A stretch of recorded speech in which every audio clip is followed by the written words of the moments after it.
भी रहे ख्याल कोई भी देखता नहीं, कोई भी देखता नहीं, मगर देखता है ओ, देखो जिधर निगाह से, देखो जिधर निगाह से। ला इलाहा इल्लल्लाह, ला इलाहा,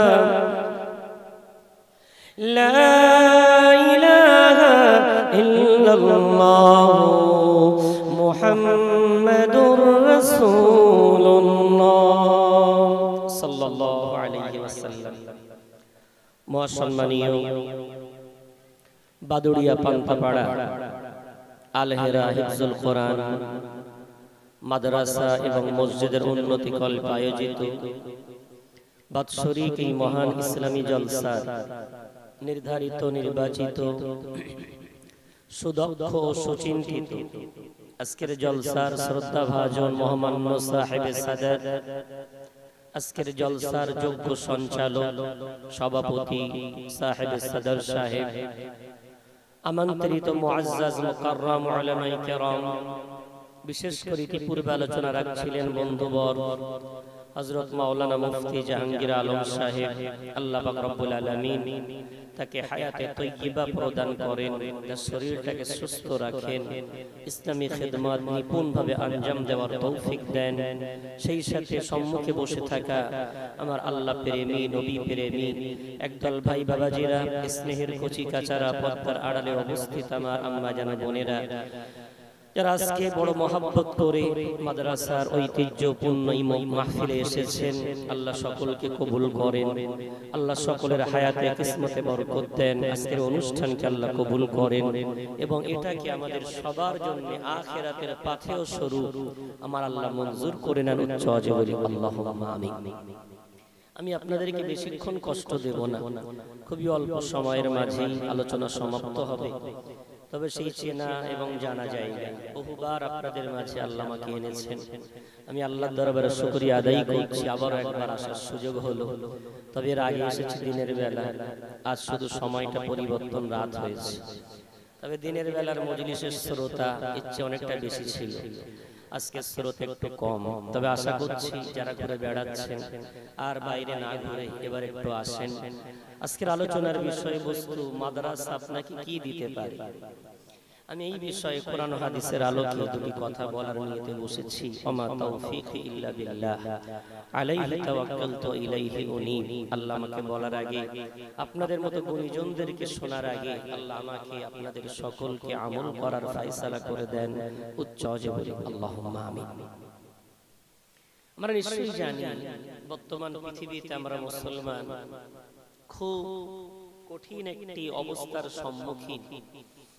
এই মুহূর্তে আমরা পৃথিবীতে অপমানিত, ঘৃণিত, লাঞ্ছিত, অবহেলিত, নির্যাতিত, নিষ্পেষিত। যদি আপনি এই বিষয়টা নিয়ে একটু ভাবেন, রাতের ঘুম উড়ে যেতে পারে, আপনার হৃদয় দিয়ে রক্তক্ষরণ হতে পারে, আরামের বিছানা আপনার জন্য আগুনের মতো গরম হয়ে উঠতে পারে। সেই মুসলমান যাদের উপরে আমার আল্লাহর এত দয়া, এত মায়া, এত করুণা, যাদেরকে লক্ষ্য করে আমার আল্লাহ এত পৃথিবীর এই নাজ ও নিয়াজ, এই সবুজ শ্যামল পৃথিবীটাকে আমার আল্লাহ পরিচালনা করছেন, তারা আজকে এত অসহায়। আমার আল্লাহ আসমান থেকে সব দেখার পরেও, সেই আল্লাহ সব জানার পরে আল্লাহ নিশ্চুপ আছেন কেন? আমরা আজকে এত কঠিন অবস্থার সম্মুখীন কেন? ইনশাআল্লাহুল আজিজ আমার আলোচনায় সে কথাগুলোর উত্তর পেয়ে যাবেন। ওমা তাওফীকি ইল্লা বিল্লাহ, আলাইহি তাওয়াক্কালতু ইলাইহি উনীব। আমি যেন সেভাবে আপনাদের সামনে উপস্থাপন করতে পারি, আল্লাহর কাছে আবার একবার দোয়া করছি, সকলে বলি আল্লাহুম্মা আমিন। আমরা জানি পৃথিবীতে আপনাদেরকে যদি আমি এই বিষয়টা নিয়ে বলতে বলি, আপনাদের মধ্যে একজন যারা গুণীজন শিক্ষিত মানুষ, তাদেরকে মাইক্রোফোন দিলেই তারা আমাদের আজকে পিছিয়ে পড়ার কারণ হিসেবে বলবে যে আমরা শিক্ষায় পিছিয়ে। আবার যদি বলি আজকে পৃথিবীতে আমাদের এই করুণ দশা কেন, এই একই টপিকের উপরে, বিষয়বস্তুর উপরে যদি কোন দুনিয়ার সম্পদশালীকে বলতে বলি, তিনি বলবেন মুসলমান সম্পদে পিছিয়ে। আবার যদি একই টপিকের উপরে এই বর্তমান যুগের কোন রাজনীতিবিদকে বলতে বলি, তিনি বলবেন মুসলমান রাজনীতিতে পিছিয়ে। এই জন্য আজকে পৃথিবীতে আমাদের এই করুণ দশা। কিন্তু আমি আজকে চ্যালেঞ্জ করছি, জানি না এই রাতে গভীর অন্ধকারে, এই গভীর রাতে আমার কতটা আপনাদের কতটা হৃদয়ে বোঝাতে পারবো, বসাতে পারবো। চ্যালেঞ্জ করছি, মুসলমান শিক্ষায় পিছিয়ে না, মুসলমান সম্পদে পিছিয়ে না, মুসলমান রাজনীতিতে পিছিয়ে না, মুসলমান আসল পিছিয়ে আল্লাহর সাথে সম্পর্ক গড়ায়। ভাই বাবজি আমার, আপনি মুসলমানকে কি করে বলবেন সম্পদে পিছিয়ে? আল্লাহ শুকর আদায় করে বলছি আলহামদুলিল্লাহ, আল্লাহ মুসলমানকে যা সম্পদ দিয়েছেন অন্য কোন কওমকে আল্লাহ তো সম্পদ দেয়নি। কেন? আপনাদের কাছে সম্পদের সংজ্ঞা এক আর ইসলামের সংজ্ঞা আর এক। আপনাদের কাছে সম্পদের সংজ্ঞা হলো যার কাছে বেশি পয়সা আছে সে হলো সম্পদশালী, কিন্তু ইসলামের সংজ্ঞা হলো যার কাছে হালাল পথ দ্বারা উপার্জন করা সম্পদ আছে, এই হলো আসলে সফল কাম। জোরে বলা যাবে? শুধু পয়সা থাকলেই সফল না, শুধু সম্পদ থাকলেই সফল না, হালাল উপার্জনের দ্বারাই গচ্ছিত সম্পদশালী হলো সফল। এখন সেই হালাল উপার্জনকারী পৃথিবীর অন্য কোনো জাতি নেই, একমাত্র মুসলমান হলো সেই হালাল উপার্জনকারী। একটু যদি বলা যাবে আলহামদুলিল্লাহ, সেই মুসলমান। আজ আমরা পৃথিবীতে এত আমাদের ধর্মস্থান, মসজিদ বলেন, মাদ্রাসা বলেন, খানকা বলেন, ঈদগাহ বলেন, আমাদের এলাকার জলসাগুলো বলেন, আমরা কিন্তু অন্য জাতির মতো জুলুমবাজি করে, চাঁদাবাজি করে, গাড়ি ধরে জোর জুলুম করে চাঁদা আদায় করি না। আমাদের হালাল পয়সা দিয়ে আমরা আমাদের মসজিদ বানাই, আমাদের হালাল পয়সা দিয়ে আমাদের মাদ্রাসা, আমাদের খানকা, আমাদের ঈদগাহ, আমাদের ধর্মস্থান, আমাদের জলসাগুলো আমরা পরিচালনা করি। আলহামদুলিল্লাহ, আমাদের মতো ধর্ম চর্চা পৃথিবীর কোন ধর্ম গ্রন্থ যারা মানে, পৃথিবীর বিভিন্ন ধর্ম যারা মেনে চলে তারা কেউ করে না। একমাত্র মুসলমান প্রতিটি মুহূর্তে ধর্ম নিয়ে ব্যস্ত থাকে। একটু জোরে বলা যাবে? কোটি কোটি টাকা আমার প্রতিবেশী ভাইদের এই দুর্গা পুজো, কালী পুজোতে উড়ে যায়। আমার দুঃখ হয় এখানটায়, ওদের একটা উৎসব দুর্গা পুজো, কালী পূজা, তো ওদের তো ধর্মগুরু আছে, ওদের ধর্মগ্রন্থে তো অনেক মানবতার পাঠ আছে, সভ্যতার পাঠ আছে, শিক্ষার পাঠ আছে, আদর্শের পাঠ আছে। ওরা কি পারে ওদের প্যান্ডেল গুলোতে ওদের কোন ধর্মগুরুকে এনে ওদের মানবতার পাঠ শেখাবে, ওদের ধর্মের বার্তা শেখাবে?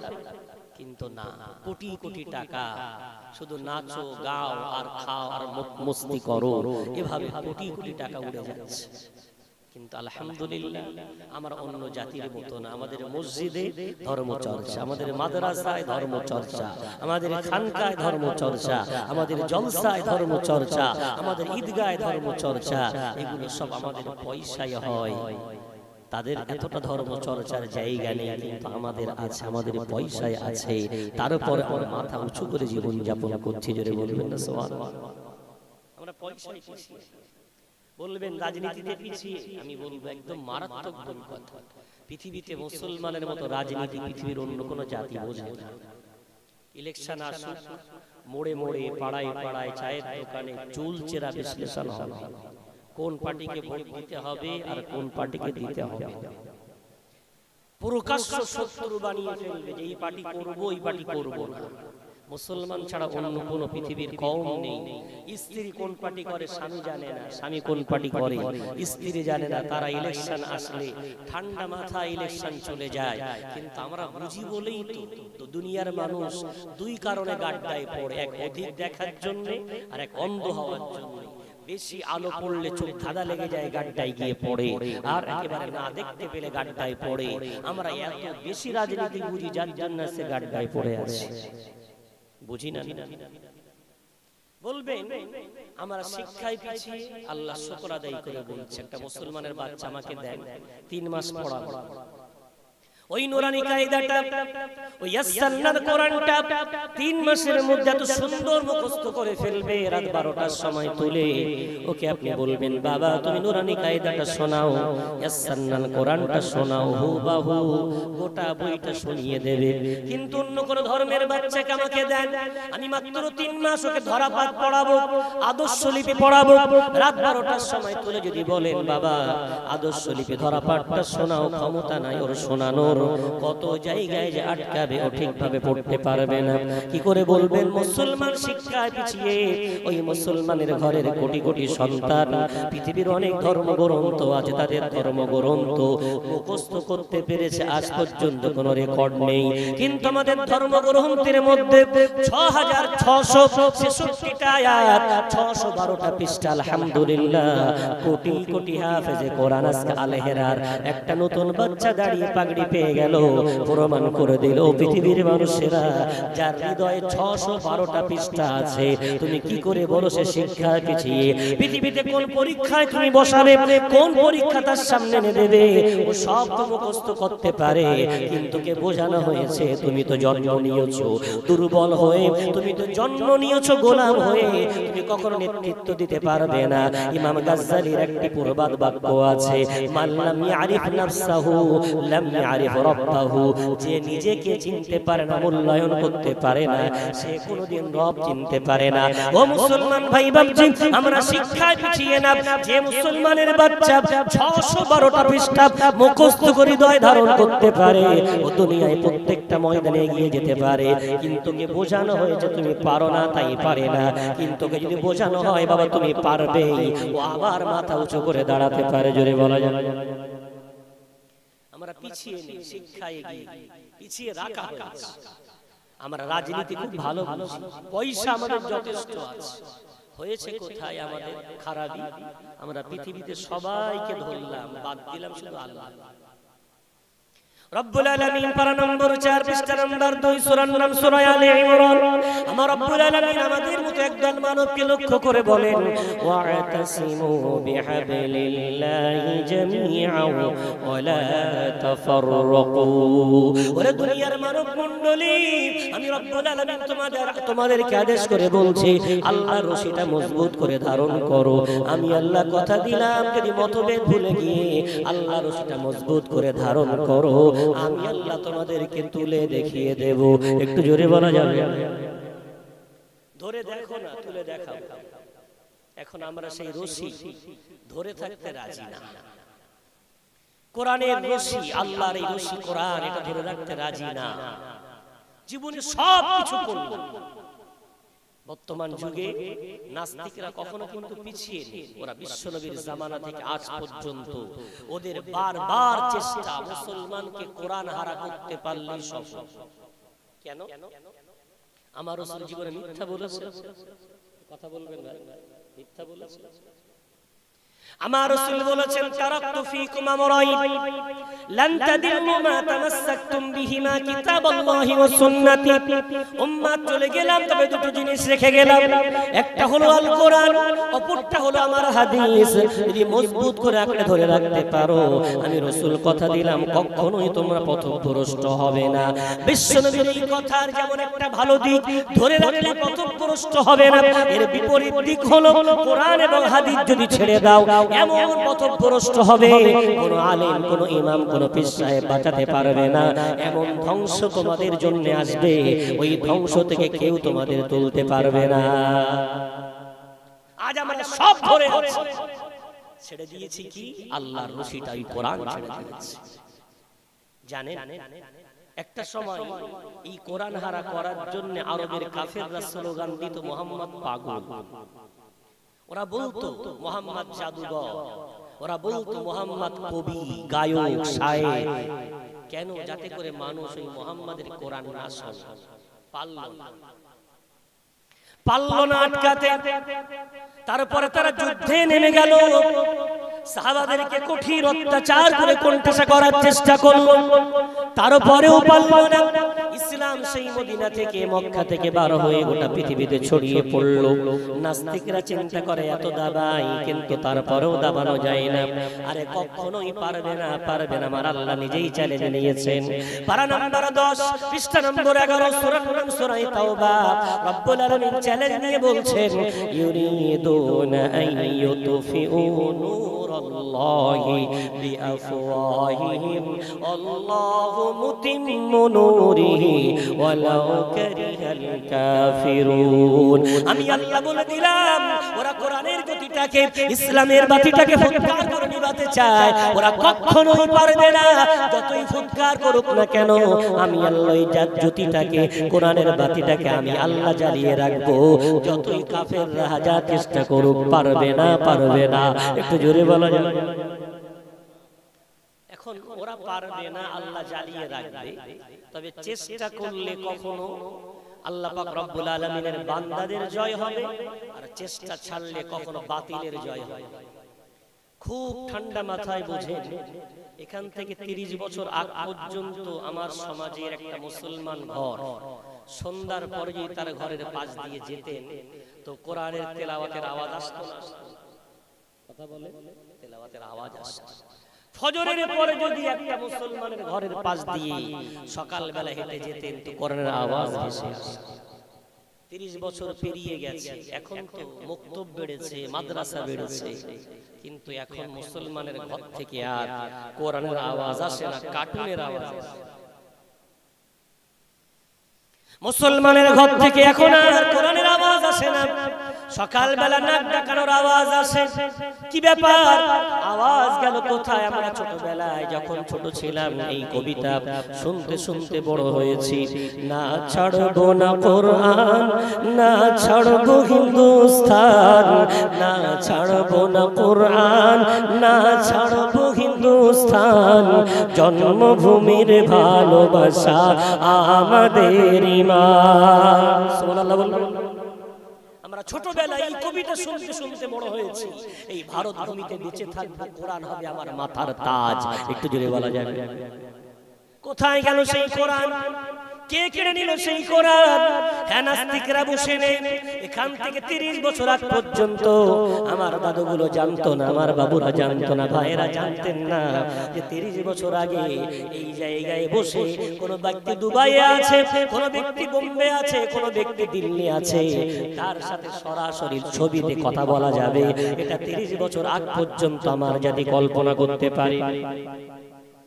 কিন্তু হ্যাঁ, নাস্তিকরা বসে নেই, ওরা সূক্ষ্ম ষড়যন্ত্র করে একটা সময় টিভি আনলো, হলো না, মুসলমানকে কোরআন হারা করা গেল না। একটা সময় ভিডিও আনলো, মুসলমানকে কোরআন হারা করা গেল না। এলসিডি আনলো, মুসলমানকে কোরআন হারা করা গেল না। কিন্তু হ্যাঁ, এখন ওরা পেরেছে। হ্যাঁ, দেরি হলে ওরা সফল হয়েছে। এই মোবাইল মানে ক্যান্সারের ডাব্বা, এটা ঘরে ঘরে ঢুকিয়ে দিয়ে মুসলমানকে ওরা কোরআন হারা করতে পেরে গেছে।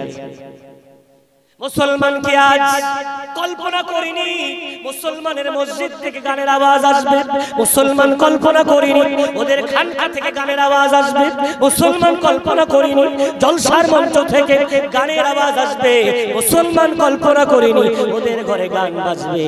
কিন্তু দুর্ভাগ্যবশত এটাই সত্য কথা। ইমাম সাহেব যদি বলতে ভুলে যায়, মোবাইলের সুইচগুলো বন্ধ করেন, এটা যদি বলতে ভুলে যায়, না জানি কত রকমের গানের আওয়াজ যে মসজিদ বাজবে, বোঝা যাবে এটা মসজিদ না মন্দির। পেরে গেছে ওরা আমাদের মসজিদের মধ্যে গানের আওয়াজ ঢুকিয়ে দিতে। ওরা পেরেছে সাহেবের পকেটে ওই ক্যান্সারের ডাব্বা ঢুকিয়ে দিতে, পেরেছে বক্তা সাহেবের পকেটে ওই ক্যান্সারের ডাব্বা ঢুকিয়ে দিতে। ওরা পেরেছে আজকে জাতির মুরিদ হোক, পীর হোক, ইমাম হোক, মুক্তাদি হোক, এই ক্যান্সারের ডাব্বা, এই ভাইরাসে আক্রান্ত। কি করবে এখন? তো মোবাইল এমন প্রয়োজনীয় জিনিস বাদ দেওয়া যাবে না। কি করে বাদ দেবে? এখন কিয়ামতের দিন তো যা করব তার হিসাব আল্লাহকে দিতে হবে না? কথা বলেন। আল্লাহ যদি বলে বান্দা মোবাইল কেন কিনেছিলেন, ও ভাই আমি আপনি কি আল্লাহকে বলবো ফেসবুক চালাতাম, হোয়াটসঅ্যাপ চালাতাম, মেসেঞ্জার চালাতাম, ইমো চালাতাম? আল্লাহর সামনে কেউ কিন্তু সব কথা বলবো না। আল্লাহ যদি বলে মোবাইল কেন কিনেছিলে, তখন বলবো আল্লাহ অনেক কাজ কাম করতাম, ব্যবসায়ী মানুষ ছিলাম, মানুষের সঙ্গে কথা বলার জন্য মোবাইল কিনেছিলাম। কি বলবো? কি বলবো? কথা বলার জন্য কিনেছিলাম, অন্য কিছু শিকার হবে। আল্লাহ যদি এতটুকু বিশ্বাস করে নেন, মেনে নেন, জানেন সব, তারপর যদি মেনে নিয়ে প্রশ্ন করে, ও পান্তাপাড়ার মানুষেরা, নওজোয়ান আমার বান্দারা, বলো তো দেখি দুনিয়ায় সবার সাথে তুমি কথা বললে, আমি আল্লাহ আমার সাথে কথা বলতে ইচ্ছা হয়? দুনিয়ার সবার সাথে কথা বললে আমি আল্লাহ আমার সাথে একটু কথা বলতে ইচ্ছা হয়নি? ও ভাই বাপ, যদি হয়তো দাঁড়িয়ে আমি আপনি মাথা হ্যাট করে লজ্জায় মাথাটা নাড়িয়ে বলবো আল্লাহ আপনার সাথে কথা বলতে ইচ্ছা হবে না কেন? আল্লাহ অবশ্যই ইচ্ছা হয়েছিল। আল্লাহ যদি বলে বান্দা তোমার বাড়ি 4 জন সদস্য ছিলে, বাপ মা ছেলে মেয়ে, সবার কাছে একটা করে মোবাইল ছিল, সবাই কথা বলার জন্য কিনেছিলে, এখন বলো না দুনিয়ার বান্দার সাথে কথা বলার জন্য ওই মোবাইলগুলো 10,000, 20,000, 30,000 টাকা দামের মোবাইল কিনেছিলে বান্দা, কিন্তু আমার সাথে কথা বলার জন্য অত দামি না, দামি না, মাত্র 300 টাকা একটা কোরআন পাওয়া যেত, ওই কোরআনটা কিনে কি একটু আমার সাথে কথা বলার চেষ্টা করেছিলে? কোরআন কি কিনেছিলে? সেদিন বলবো আল্লাহ ওইটা বাদে সব ছিল, ওইটা বাদে কি ছিল না? আমার সাইকেল চালাতাম, বাইক হলো, বাইক চালাতাম 4 চাকা হলো, মাটির বাড়িতে থাকতাম পাকা হলো, কি হলো না আমার? আমার জীবনে সব ক্রয় করেছি, ক্রয় করিনি কি একটা কোরআন কিনিনি, কোরআন কিনিনি। ও আমার নওজোয়ান বন্ধুরা, কোরআন পড়তে পারেন না বলে, ও বাবুরা কোরআন পড়তে পারেন না বলে আমি মাদ্রাসায় গিয়ে কোরআন দান করেন, মাদ্রাসার জলসায় কোরআন দান করেন। আপনি মনে করেন পারি না, অন্তত মাদ্রাসার বাচ্চারা পড়ুক। ও ভাই বাপজি জানেন নাকি বর্তমানে মাদ্রাসায় কোরআন দান করলে মাদ্রাসার বাচ্চারা ওই দানের কোরআন পড়ে না? আমার সাথে চলে। ওকে যদি বলি দানের কোরআন দেব, আব্বাকে ফোন করে, ওর আব্বা ভ্যান চালায়, ফোন করে বলবে আব্বা আমি কি ফকিরের বাচ্চা না, দানের কোরআন কোরআন কিনে দিতে পারো? আব্বাকে ধমকি দেবে। ওর আব্বা হাজার কষ্ট হোক ছেলের জন্য একটা সুন্দর কোরআন কিনে দেবে, দানের কোরআন পড়বে। ওর সেন্টিমেন্ট এত বেড়ে গেছে, ওর লেভেল এত হাই হয়ে গেছে, দানের কোরআন পড়ে না। কি হয়? আপনাদের এই দান করা কোরআনগুলো আবার নতুন করে বিক্রি হয়, ওই পয়সা দিয়ে অন্য বই কিতাব আদি কেনা হয়, হয়তো কিছু সওয়াব পাবেন, তবে কোরআন পড়ে যে আসা এদের এটা পড়ে। কি করবেন আপনি? আসেন একটু নিয়ত করে নি। আমি আব্দুল কাইয়ুম বহুবার এসেছি, আজকে আপনাদের কাছে ভিক্ষা চাইছি, নিয়ত করেন আগামীকাল একটা কোরআন আপনি কিনবেন। এমন যেন না হয় হঠাৎ যদি পান্তাপাড়া জানে মসজিদে বলে দেয় বিশেষ ঘোষণা, অমুকের বেটা অমুক মারা গেছে, ইন্না লিল্লাহি ওয়া ইন্না ইলাইহি রাজিউন, আমাকে দেখতে আপনাকেও দেখতে আসবে। ওই আপনি লাশ হয়ে পড়ে আছেন, আপনার ঘরে মেয়েটা দৌড়ে গেল, আত্মীয়রা দৌড়ে গেল, গিয়ে বলছে আব্বার খাট, আব্বার চশমা, আব্বার মোবাইল, আব্বার ঘরে সব কিছু আছে, জীবনে আব্বা সব কিনেছে, আব্বার ফ্রিজ, আব্বার এসি, আব্বার খাট, সব কিছু আব্বার আছে, জীবনে আব্বা কিনেনি কি একটা কোরআন? আব্বা জীবনে কিনেনি। মা কিনেনি কি একটা? মা কোরআন কিনেনি। ভাই কিনেনি কি একটা? কোরআন কিনেনি। ও ভাই ভাবছি একটা কোরআন কিনে নেন, কোরআন কিনে নেন। কিয়ামতের কঠিন ময়দানে অন্তত আপনি বলতে পারবেন আল্লাহ দুনিয়ায় যেমন সবার সাথে কথা বলার জন্য আমার একটা মোবাইল ছিল, আল্লাহ আপনার সাথে কথা বলার জন্য একটা কোরআন ছিল। এই কোরআনটা হলো কালামুল্লাহ। কোরআন পড়লে দুনিয়ার কারোর সাথে না, আল্লাহর সাথে স্বয়ং কথা বলা যায়। একটু জোরে বলা যায়। ওই কোরআন পড়লে আল্লাহর সাথে কথা বলা যায়। আপনার এখন মনে হতে পারে হুজুর আমি তো কি করে কোরআন পড়বো, আমি তো কোরআন পড়তে পারি না, আমি তো কোরআন জানি না। আমি আব্দুল কাইয়ুম আশ্বস্ত করে বলছি, আজ থেকে এমন নিজেকে দুর্বল ভাববেন না। আমি বলছি আপনি পারেন, বিশ্বাস করেন আপনি কোরআন পড়তে পারেন, আপনি কোরআন জানেন। আপনি বলতে পারেন হুজুর আমার ব্যাপারে আপনি কি বেশি জানেন? আমি বলবো অন্য ব্যাপারে না জানলেও এই ব্যাপারটা একটু বেশি জানি, একটু ধরেই নেই। আপনি একজন মুসলমান, আপনি একজন মুমিন, তাই আপনার প্রতি আমার দৃঢ় বিশ্বাস, আপনি যখন নামাজে দাঁড়ান আপনি কি পড়েন না আলহামদুলিল্লাহি রাব্বিল আলামিন আর রহমানির রহিম মালিকি ইয়াউমিদ্দিন? এই যে সূরা ফাতিহাটা আপনার মুখস্থ আছে, এটা দুনিয়ার কোন বাংলা বইয়ের পাঠ না, ইতিহাস ভূগোলের পাঠ না, এটা কোরআনের এমন একটা পাঠ, এটার নাম হলো উম্মুল কোরআন। যে সূরা ফাতিহা পড়তে পারে সে কোরআনের মাকে তেলাওয়াত করতে জানে। একটু জোরে বলা যাবে? আপনি কি সূরা ইখলাস পড়তে পারেন না? কুল হুয়াল্লাহু আহাদ আল্লাহুস সামাদ লাম ইয়ালিদ ওয়া লাম ইউলাদ ওয়া লাম ইয়াকুল লাহু কুফুয়ান আহাদ। এই সূরাটা হলো সুলুসুম মিনাল কোরআন, এটা কোরআনের এক তৃতীয়াংশ। দুনিয়ার কোন বান্দা যদি তিনবার এই সূরাটা পড়ে নেয় তার আমলনামায় এক খতম কোরআনের সওয়াব লিখে দেওয়া হবে। একটু জোরে বলা যাবে? আপনি কি সূরা ফালাক জানেন না? সূরা নাস পড়তে পারেন না? সূরা কাউসার জানেন না? আয়াতুল কুরসি জানেন না? এগুলো সব আপনার মুখস্থ সূরা আসেন না? একটা কোরআন কিনে নেন। দুনিয়ার মানুষ যখন মোবাইল কেনে সবাই কিন্তু ইংলিশ জানে না, ইংলিশ না জেনে কিন্তু মোবাইল চালাতে পারছে। ইংলিশ না জেনে মোবাইল চালাতে পারছে। দাদু এসে আমার সাথে গল্প করছে, হুজুর জানেন আমার একটা নাতি ছেলে খুব অ্যাডভান্স, এত চালাক একটা নাতি হয়েছে। কেন এমন বলছে? বলছে আমার কোলে বসে ওর আম্মার কাছে মোবাইল এনে ইউটিউবে গিয়ে বলছে কার্টুন দাও। কি বলছে? কার্টুন দাও। ছোট 3 বছরের বাচ্চা কার্টুন দিচ্ছে, মোবাইল চালাচ্ছে। আরে ভাই তো ইংলিশের আই বোঝে, তারপরে মোবাইল চালাচ্ছে কেন? ওটা কেনার পরে ওর পিছনে সময় দিয়েছে, ঘাটতে এখন সব বুঝে গেছে কোথায় ফেসবুক, কোথায় হোয়াটসঅ্যাপ, কোথায় মেসেঞ্জার, কোথায় ইমো, কোথায় কি বলে মেসেজ, সব জেনে গেছে।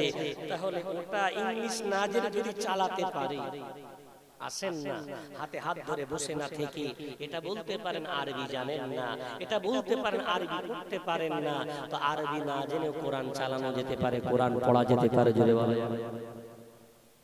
ওই কোরআন একটা কিনে নেন, আগামীকাল একটা কোরআন কেনার পর এই যে আলহেরা মাদ্রাসা বানিয়েছেন, আমি বলি প্রদীপের তলায় অন্ধকার, দান দিলেন, সহযোগিতা করলেন, চোখের সামনে বাচ্চা বড় হয়ে গেল, তার মাথায় পাগড়ি পরানো হলো, কেউ কাঁদলেন, কেউ হাসলেন, কেউ দোয়া দিলেন। কিন্তু ভাই বাপজি সারা জীবন ওই মাদ্রাসাটা আপনাদের সহযোগিতায় বেড়ে উঠলো, কিন্তু নিজে আলোহারা হয়ে থাকলাম, নিজে কোরআনটা জানলাম না, নিজে কোরআনটা শিখলাম না, নিজে কোরআনটা তেলাওয়াত করলাম না। প্রদীপের তলায় অন্ধকার থাকা যাবে না। আমি আপনাদেরকে আশ্বস্ত করছি, কোরআন কিনে নেন, মাদ্রাসায় আসেন, যখন আপনার সময় হয়, মাগরিবের পরে হোক, ইশার পরে হোক, আসরের পরে হোক, হাফেজ সাহেবের কাছে আসেন, ছাত্রদের কাছে এসে বলেন বাবা আমি একটা কোরআন কিনেছি, কোথায় বলো তো? সূরা ফাতিহা। ওখানে একটা কাগজ দিয়ে রাখেন, একটু দাগ দিয়ে কলম দিয়ে চিহ্নিত করে নেন, কোথায় সূরা ইখলাস, কোথায় সূরা ফালাক, কোথায় সূরা নাস, কোথায় আয়াতুল কুরসি, জায়গাগুলোই কাগজ দেন, মার্কিং করেন আর হাত বোলাতে লাগেন, ও বাবা আমাকে একটু হাতটা বুলিয়ে দাও না, সূরা ফাতিহাটা আমার মুখস্থ, এতদিন মুখস্থ পড়েছি, এবার হাত লাগিয়ে পড়বো আলহামদুলিল্লাহি রাব্বিল আলামিন আর রহমানির রহিম। এতদিন জবান দিয়ে পড়তেন, শুধু জবানের সওয়াব হতো, আঙ্গুল লাগিয়েছেন, আঙ্গুলের সওয়াব, কান দিয়ে শুনেছেন, কানের সওয়াব, চোখ দিয়ে দেখেছেন, চোখের সওয়াব, যার গায়ে হাত লাগিয়েছেন আমার রাসূল বলছেন মান করা হারফাম মিন কিতাবিল্লাহ, দুনিয়ার কোন বান্দা যদি কোরআনের একটা অক্ষর পড়ে তার জন্য আল্লাহ নেকি রেখেছে, নেকিটা একটা নয় বরং 10টা। আমি রাসূল বলছি কেউ যদি আলিফ লাম মিম বলে নেয় ওর আমলনামায় একটা অক্ষর না, এটা একটা সওয়াব হবে না, বরং আমলনামায় 3টে অক্ষরের বিনিময়ে আমার আল্লাহ 30টা নেকি লিখে দেবে। একটু জোরে বলা যায়? কোরআন খতম করা ফরজ নয়, তবে কোরআন পড়া ফরজ। পারা নাম্বার 29, পৃষ্ঠা নাম্বার 16, সূরার নাম সূরা মুজাম্মিল। রব্বুল আলামিন বলেছেন ফাকরাউ মা তায়াসসারা মিনহু। ও দুনিয়ার বান্দা বান্দীরা, কোরআন তোলো, কোরআন পড়ো, কোরআন যতটুকু তোমার সহজ লাগে ততটুকু তুমি পড়ো। ওই সূরা ফাতিহাটাই আমল গুলাতে 1 সপ্তাহ সময় লাগুক, 1 মাস সময় লেগে যায়, 1 বছর সময় লেগে যায়, এতদিন কোরআন ধরতে ভয় পেতেন, এখন আমল বোলাতে শুরু করেছেন। এতদিন কোরআন দেখলে ভয় খেতেন, এখন কোরআন মুখে লাগাচ্ছেন, চোখে লাগাচ্ছেন, মুখে লাগাচ্ছেন। বিশ্বাস করেন রাসূল বলেছেন এই কোরআন কিয়ামতের দিন আপনার জন্য শাফাআতকারী হবে। একটু জোরে বলা যায়। সভাপতি সাহেব বলছিলেন না হাফেজে কোরআনের সাথে আল্লাহ আমাদেরকে হাসন নাসর করে। হাফেজে কোরআনের সাথে কোরআন হারা হয় হাসন নাসর করতে চান না হাফেজে কোরআনের সাথে আপনাদের হাতেও কোরআন থাক ওভাবে হাসন নাসর হোক এটা চান? যদি মনে করেন চাই কোরআন কেনার পরে বাড়িতে এলান করে দেন এশার নামাজের পরে বাড়িতে বিরাট কাজ নেই, আমার ছেলেটা, আমার মেয়েটা, আমার স্ত্রীটা এবং আমি চারজন মিলে আমার বাড়িতে মোবাইল আছে সব বন্ধ করে দেন। এশার পরে 5টা মিনিট ওই মুখস্থ সূরাগুলো পড়েন, 5টা মিনিট আপনার বাড়িতে কোরআন তেলাওয়াত করেন। ফজরের নামাজের পরে 5টা মিনিট করে আপনার বাড়িতে ওই মুখস্থ সূরাগুলো তেলাওয়াত করেন। এত রহমত আল্লাহর তরফ থেকে আসবে। আল্লাহকে খুশি করতে পারলে এই জাতি আবার মাথা উঁচু করে দাঁড়াবে। একটু জোরে বলা যাবে।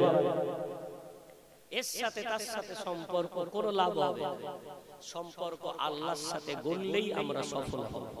তাই আমাদের আমরা শিক্ষায় পিছিয়ে না, রাজনীতিতে পিছিয়ে না, অর্থে পিছিয়ে না, আল্লাহর রশিটা মজবুত করে ধরলে ইনশাআল্লাহ সফলতা আমাদের আবার হবে।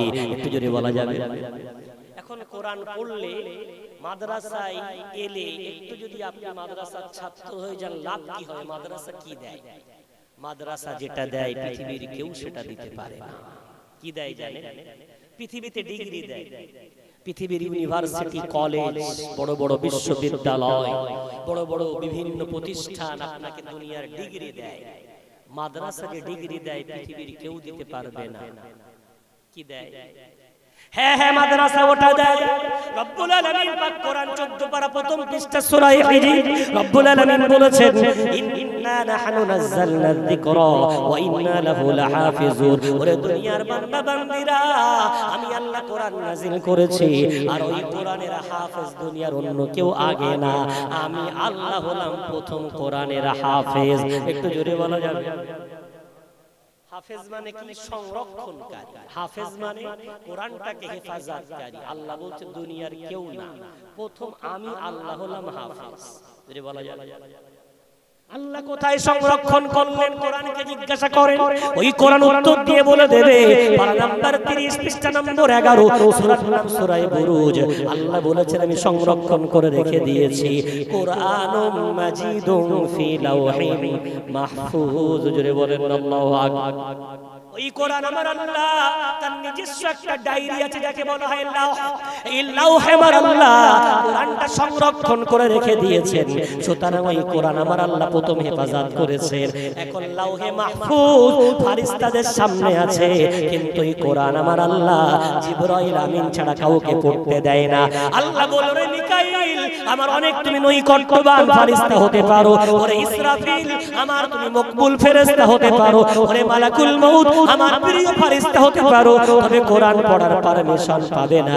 কোরআন পড়তে গেলে জিবরাইল আমিন হতে হবে, তবেই কোরআন পাঠ করতে পারবে। একটু জোরে বলা যাবে।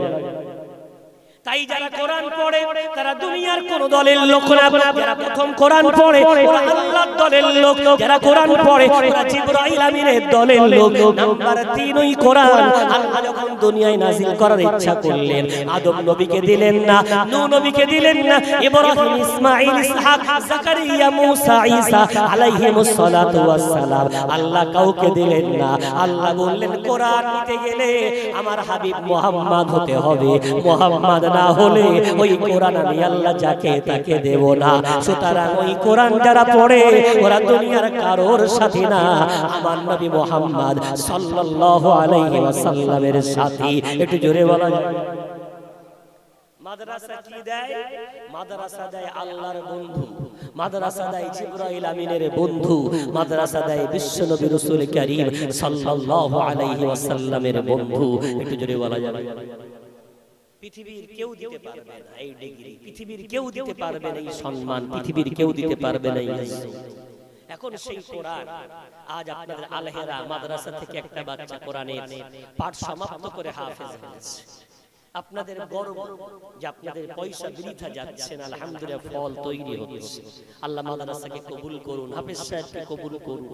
কিন্তু একটা হাফেজে কোরআন বার হয়ে তো সমাজ পরিবর্তন হবে না, আমাদের সবাইকে কোরআন ধরতে হবে। রাসূল বললেন সবাই মিলে না ধরলে কখনো তোমরা পথভ্রষ্ট থেকে বাঁচতে পারবে না। সবাই মিলে ধরো, অবশ্যই পথভ্রষ্ট থেকে বেঁচে যাবে। যদি বলা যাবে একটু বলেন না, আজ পৃথিবীতে বক্তার সংখ্যা তো বেড়েছে, মাদ্রাসা বেড়েছে, আলোচনা বেড়েছে, এত কিছু হচ্ছে, কিন্তু সমাজের পতন তো কম হচ্ছে না। একটা সময় ছিল জলসা কম হতো, মানুষের মধ্যে ঈমান তাজা ছিল, আর আজ মানুষ এত জলসা হওয়ার পর ঈমানের খরা দেখা দিয়েছে। আসছে কোথায়, যাচ্ছে তো ঈমান। আসলেই আজকে বলা হচ্ছে আপনাদেরকে, দোষটা আপনাদের না, আমাদের দোষ। আপনাদেরকে তাতিয়ে তোলা হয়েছে, খেপিয়ে তোলা হয়েছে। গীবতটাকে প্রতিবাদের জায়গায় বসিয়ে দিয়ে বলা হচ্ছে প্রতিবাদ কর। কি বলা হচ্ছে? গীবতটাকে প্রতিবাদের জায়গায় বসিয়ে দিয়ে বলা হচ্ছে প্রতিবাদ কর। আমি আজকে আপনাদেরকে বোঝাবো ইনশাআল্লাহ গীবত কাকে বলে আর প্রতিবাদ কাকে বলে। গীবত তার নাম, কোন বান্দার মধ্যে কোন অন্যায় আছে তাকে না জানিয়ে তার পিছনে বলে বান্দাদেরকে খেপিয়ে তোলা, তাকে না জানিয়ে তার পিছনে বলে তার মান ইজ্জত নষ্ট করা, এর নাম হলো গীবত। কোরআনের ভাষা এটা হলো হারাম। 12 নম্বর 26 পৃষ্ঠা নাম্বার 16 সূরার নাম সূরা হুজুরাতের মধ্যে আল্লাহ বলেছেন ওয়ালা ইয়াগতাব বা'দুকুম বা'দা, খবরদার তোমরা একে অপরের গীবত কিল্লা করো না। কেন কেন আল্লাহ বলছেন তোমাদের মধ্যে কেউ কি চায় আইয়ুহিব্বু আহাদুকুম আইয়াকুলা লাহমা আখিহি মাইতান ফাকারিহতুমু, তোমরা কেউ কি চাও নিজের মৃত ভাইয়ের গোশত খেতে? যদি না চাও তাহলে গীবত করো না। রাসূল বলেন আল গীবাতু আসাদ্দু মিনাজ জিনা, গীবত করা জিনা করার চেয়ে জঘন্যতম অপরাধ। এখন পান্তাপাড়া ইসালে সওয়াব দেবেন, কোন বক্তা ধরা পড়ে গেছে জিনা করে, এই জিনাকারী বক্তাকে মঞ্চে তুলবেন? একটু কথা বলেন না, কষ্ট হচ্ছে আপনাদের। জিনাকারী বক্তাকে যদি মঞ্চে তোলা না যায়, তাহলে গীবতকারী বক্তাকে মঞ্চে তোলা ওই জিনাকারী বক্তার চেয়ে জঘন্যতম অপরাধ।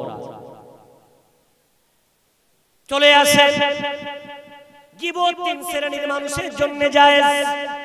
নম্বর 1, স্বামী স্ত্রী যদি কোনো সমস্যায় পড়ে মুফতি সাহেবের কাছে গিয়ে বলছে হুজুর আমার স্বামী আমাকে মারধর করে, আমাকে গালিগালাজ করে, হুজুর শরীয়তের সমাধান একটু বলে দেন। তাহলে স্ত্রী মুফতি সাহেবের কাছে গিয়ে স্বামীর পিছনে গীবত করছে, কেন করছে? শরীয়তের সমাধান চায়। এই সমাধান চাওয়ার জন্য যদি কেউ গীবত করে, এই গীবতটা শরীয়তে জায়েজ।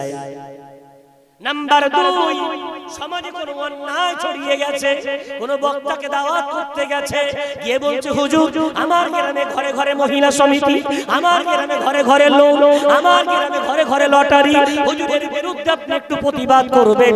হ্যাঁ, হুজুরকে গিয়ে গ্রামের মানুষ সম্বন্ধে গীবত করেছে। কেন কেন? যাতে করে মানুষগুলো জাহান্নাম থেকে বেঁচে যায়। এই সংশোধনের জন্য কোন বক্তার কাছে, কোন আলেমের কাছে গিয়ে বলা, যাতে করে সে প্রতিবাদ করে। এটার নাম প্রতিবাদ, আর এটা হলো জায়েজ। নাম্বার 3, কোন বড় মানুষ যাকে বললে তার অধীনস্থ মানুষটা সুধরে যাবে, যেমন বাপ হাজী সাহেব, মা হাজ্জিন, একমাত্র ছেলে। এখন ছেলেটা সম্বন্ধে বাপ মার বড় ধারণা, ভালো ছেলে, কিন্তু বাপ মা জানে না পিছনে কি করে। এখন আপনি দেখে ফেলেছেন ছেলেটা গাঁজা টানছে, আপনি চিন্তা করছেন আব্বা হাজী সাহেব ওর আম্মাটা হাজ্জিন, যদি মানুষ জানে যে হাজী সাহেবের ছেলে গাঁজা খাচ্ছে তো আম্মা আব্বার ইজ্জত নষ্ট হবে। তাই হাজী সাহেবকে মসজিদে পার্সোনাল ডেকে বলছে হাজী সাহেব একটা কথা বলবো। বলছে বলে, আপনার ছেলেটাকে দেখলাম ওই বাগানে বসে গাঁজা টানছে, একটু দেখেন আপনার ইজ্জত নষ্ট হবে।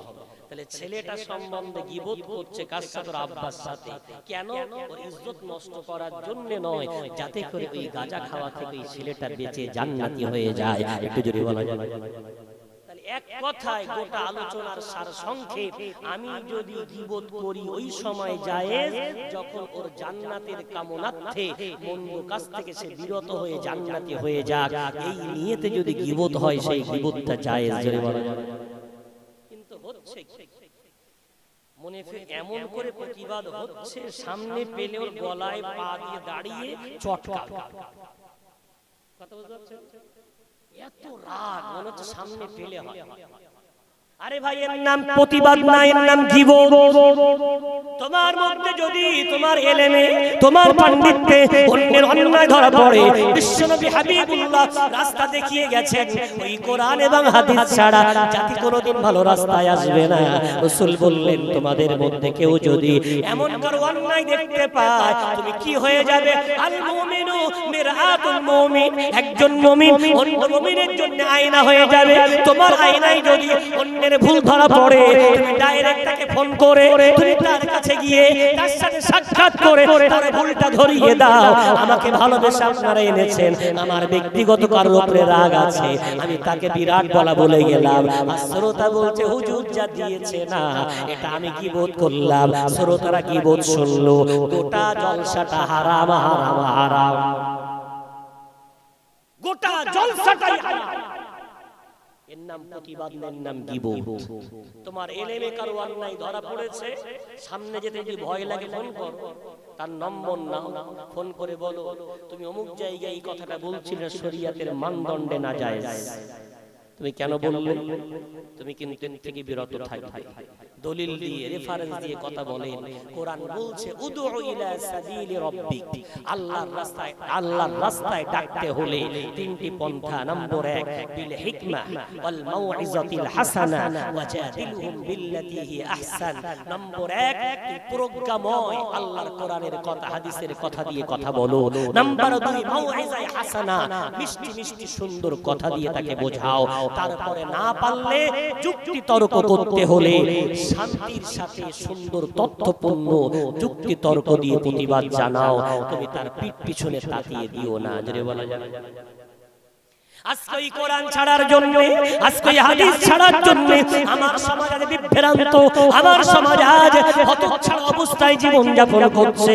ও ভাই বাপজি, আমার কলিজার ব্যথা একটু আপনাকে শেয়ার করে যাচ্ছে। একটা নওজোয়ান বন্ধুর একটা করুণ কাহিনী আপনাদেরকে শুনিয়ে যাচ্ছে। দুবাই থেকে এক নওজোয়ান লাইভ করে দুঃখের কথা জানাচ্ছে।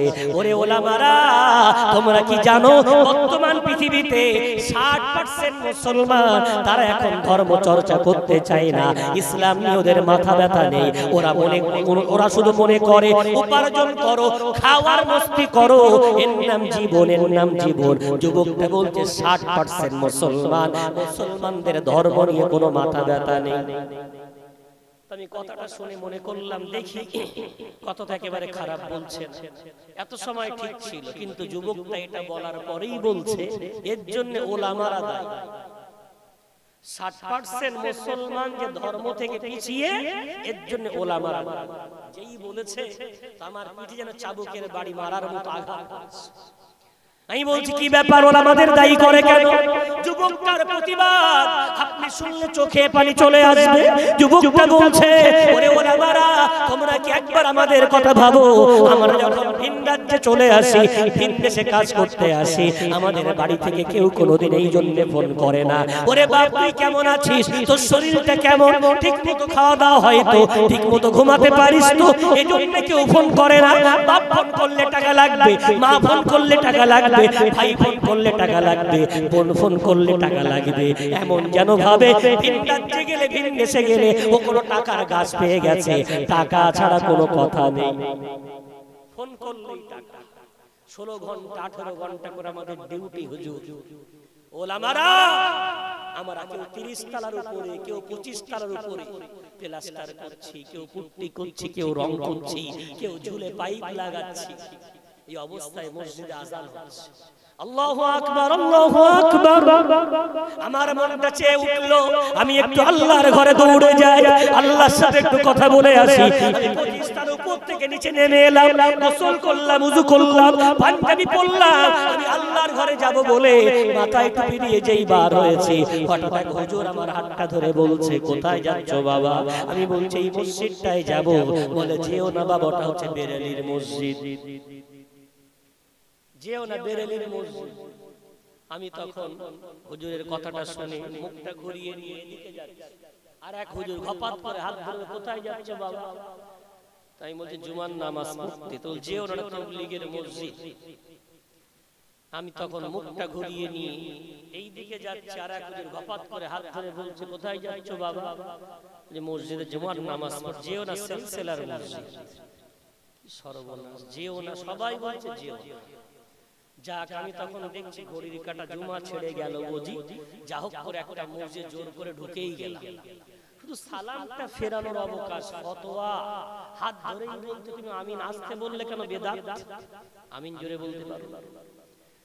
দুঃখ করে পরের মসজিদ আর এক জুমায় গেলাম, আমাকে সালাম ফেরানোর সাথে হাত ধরে বলছে তুই বুকের উপরে হাত বাঁধলে কেন বেদাত? পরের জুমার এক মসজিদে গেলাম, নাভির তলায় হাত বেঁধেছে, হাত ধরে বলছে নাভির তলায় হাত বাঁধা বেদাত। এত টেনশন আমার। 6টা জুমার নামাজ পড়লাম, আমি নাচতে বলা বেদাত, জোরে বলা বেদাত, নাভির তলায় হাত বাঁধা বেদাত, বুকের উপরে হাত বাঁধা বেদাত। আমি কি কাজ কাম বাদ দিয়ে মাদ্রাসায় ভর্তি হব? গোটা পরিবার তো আমার দিকে তাকিয়ে আছে। কি করি, আমার আর ভালো লাগে না। এত কষ্ট করে নেমে এলাম, আমার নামাজটাই যদি না হলো, বেদাত বেদাত বলে ফতোয়া দেয়, আমার মনটা ভেঙে গেল। পরে জুমানিয়ার মসজিদে গেলাম না, আর 30 তলার উপরে বসে বসে একটা পাখির দিকে তাকাই আর বলি, ওরে পাখি তুই কত স্বাধীন, আমি আশরাফুল মখলুকাত হয়ে কত পরাধীন। তোর যখন খিদা লাগে তুই কোন খেতে গিয়ে বসিস, গম পড়ে আছে, গমটা তুলে খাওয়ার সময় কোনদিন তো ভাবিস না আমি গমটা যদি তবলিগের ক্ষেতের গম খেয়ে ফেলি, আমি যদি তবলিগ হয়ে যাই, সিলসিলার ক্ষেতের যদি গম খেয়ে ফেলি, আমি যদি সিলসিলার ভক্ত হয়ে যাই, বেরেলির ক্ষেতের গম খেলে যদি আমি বেরেলি হয়ে যাই, খাবো না ক্ষুধায় মরে যাব, তারপরেও দানা গালে দেব না। না পাখি তুই তেমন করিস না, তোর যদি ডিম পাড়ার সময় আসে তুই এটা দেখিস না এটা বেরেলির আম গাছ না তবলিগের আম গাছ, তুই তো দেখিস না তোর বাসা বাঁধার দরকার, যে গাছ তোর ভালো লাগে তুই সেখানে বাসা বেঁধে নিস। ওরে তোর যখন নামাজ পড়ার ইচ্ছা হয়, রবের গুণ কীর্তন করার ইচ্ছা হয়, তখন উড়ে যাস, তোর নিচে যে মসজিদ পেয়ে যাস, সেই মসজিদের কানাচে বসে রবের গুণ কীর্তন করিস। এটা দেখিস না বেরেলির না তবলিগের না সিলসিলার কত স্বাধীন তুই, কিন্তু আমি বড় পরাধীন। তাই আমি আর নামাজ পড়ি না, নামাজ ছেড়ে দিয়েছি। কি করব? এটা বেদাত ওটা বেদাত, ওই দুঃখের নামাজ পড়ি না। পাখি তো স্বাধীন, কিন্তু আমি স্বাধীন না, পরাধীন। ভাই এত দলাদলি কেন? রাসূল কি বললেন? কোরআন হাদিস ছাড় দে, এমন গোমরা হবে কেউ বাঁচাতে পারবে না, আর ওটা ধরবে কখনোই পথভ্রষ্ট হবে না। ধরে বলা যায় এত দলাদলি থাকতো না যদি আমরা কোরআনটা আঁকড়ে ধরতাম। রব্বুল আলামিন পারা নম্বর 6 পৃষ্ঠা নম্বর 8 সূরার নাম সূরা মাইদার মধ্যে আল্লাহ বলেছেন, ওয়াকালাল্লাহু ইন্নী মাআকুম লাইনা কামতুমুস সালাহ। ওরে দুনিয়ার বান্দা বান্দি, তোমরা যদি নামাজ কায়েম করো, আমি আল্লাহ কথা দিলাম তোমাদের সাথে আমি আল্লাহ থাকবো। একটু জোরে বলো। তুমি যদি নামাজ পড়ো আমি তোমার সাথে থাকবো।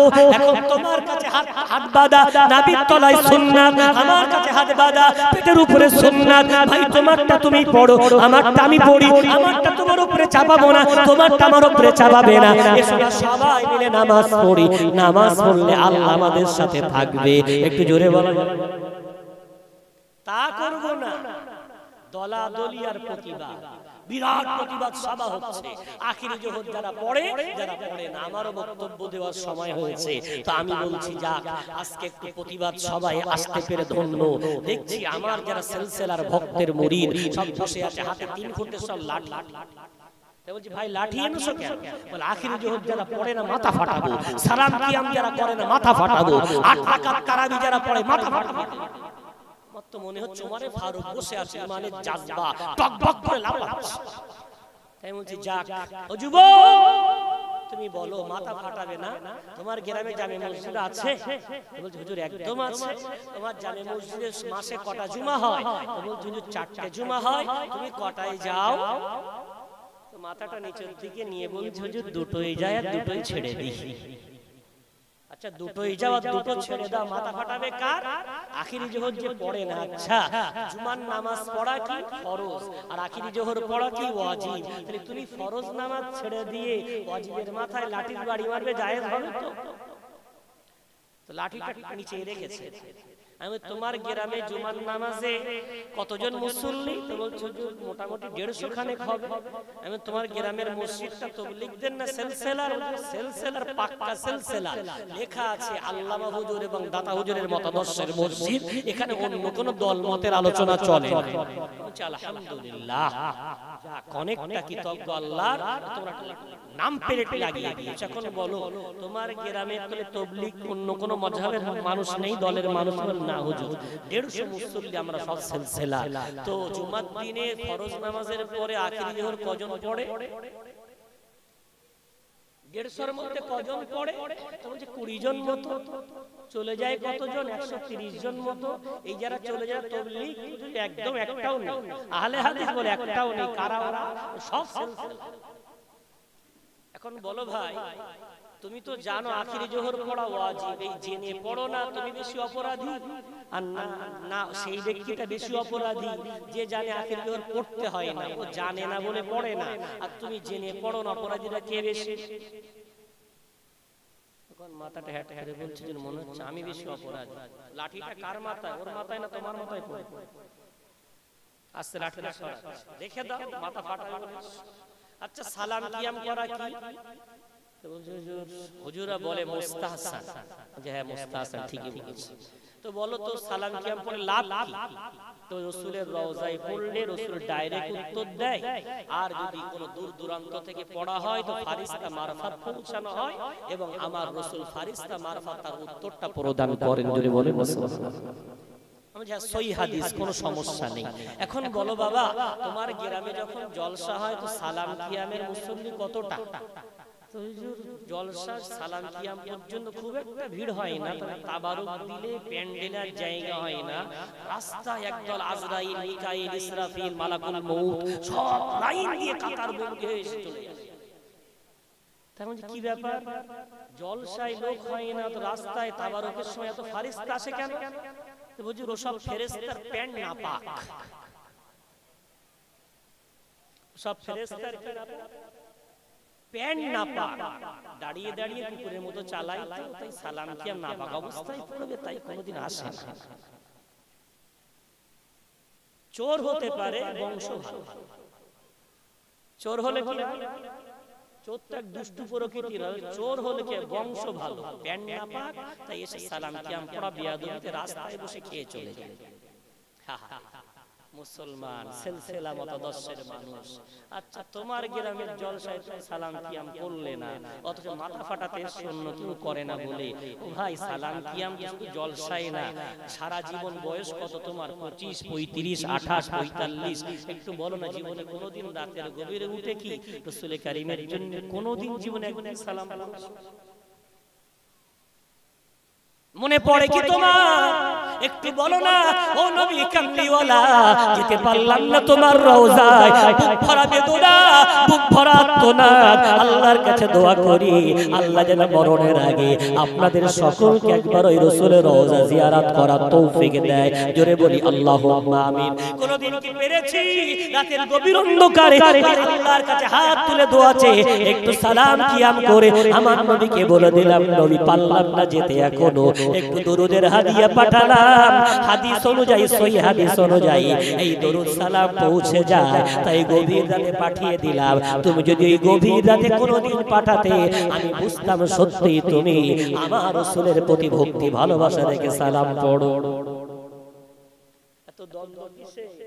এত দ্বন্দ্ব থাকতো না যদি আমরা, এত দ্বন্দ্ব কিসের যদি আমরা ওই কোরআনের রশিটা মজবুত করে ধারণ করতাম, হাদিসের রশিটাকে মজবুত করে ধারণ করতাম, কোনো দ্বন্দ্ব হতো না। আজকে দেখবেন রাস্তায় রাস্তায় মোড়ে মোড়ে একদল যুবক চায়ের দোকানে বসে একে অপরের কলার ধরে ঘুষি চালাচ্ছে। আমি বলছি ভাই মারো কেন? বলছে হুজুর এ বলছে 8 রাকাত তারাবি। আমি বলছি তোমার দলিল কি? বলে আমার 20 রাকাত তারাবি।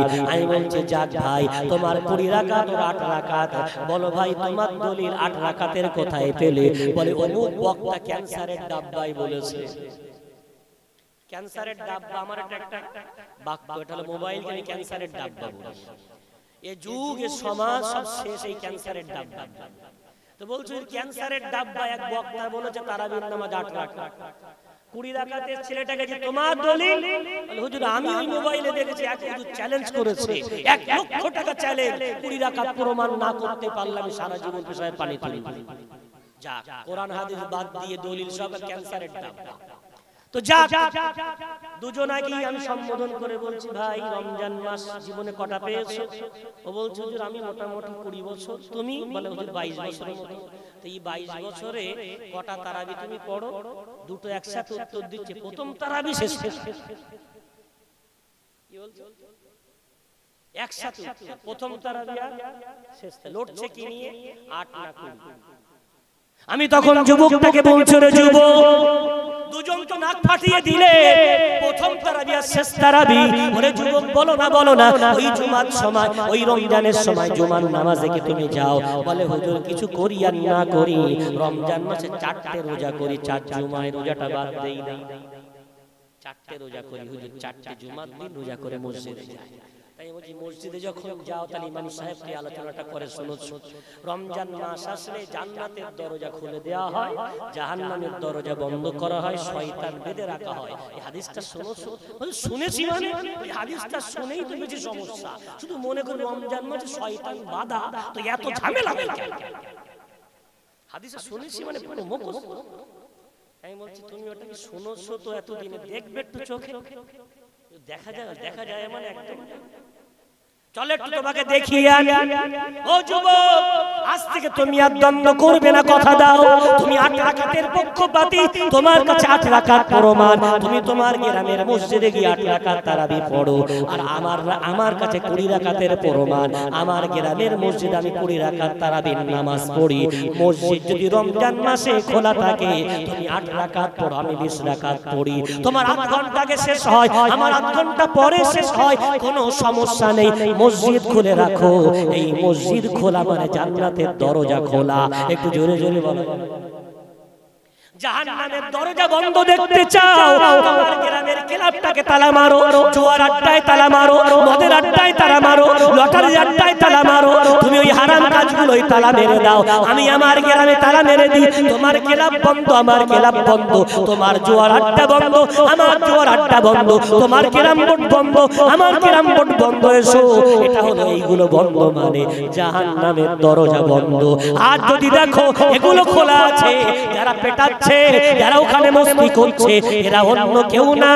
তোমরা বলো হুজুর হাদিস বুঝে আসে না, শয়তান বাধা, তারপরেও ঝামেলা হয় কেন?